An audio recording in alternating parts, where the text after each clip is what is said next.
Hey guys, in this video we're going through chapter 4 on exponential and logarithmic functions, and we're in section 2 on the graphs of exponential functions.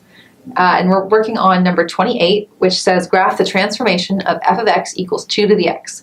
Give the horizontal asymptote, the domain, and the range. And the transformation we're given is f of x equals 2 to the x minus 2. So first what we're going to do is we're going to graph the parent function f of x equals 2 to the x.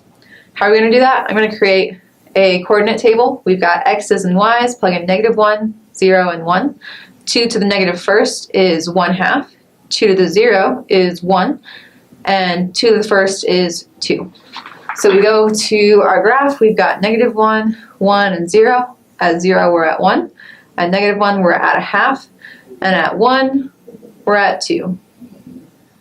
So our graph is going to look a little like this. And you'll notice that for whatever number we put into x, we're never going to get a negative number from this, because you can't get a negative number from raising a positive number to an exponent. So we know that we're going to have a horizontal asymptote from the parent function at y equals 0. So this is our parent function.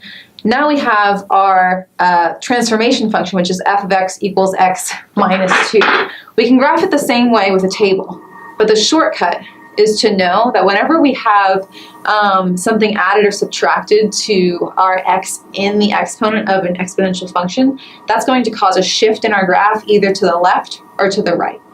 If we have a plus, it's going to move it to the left, and if we have it as a minus, it's going to move it to the right that many units. So we can take our same graph here at -1 and 1, and we can shift it over 2, so that this point at y equals 1 will be at x equals 2 now, like that. And this one will also go over by 2.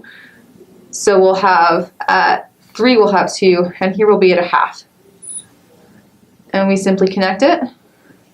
And this will be our graph of f of x equals 2 to the x minus 2. And if you like, you can go ahead and create your x and y table, and you'll find that when x equals 1, we're at 1/2. When x equals 2, we're at 1. And when x equals 3, we're going to be at 2. So there's your graph of the transformation. I hope you found this video really helpful. The concepts we covered in this video are true no matter what pre-calculus class you take. And the examples I cover are from this textbook right here.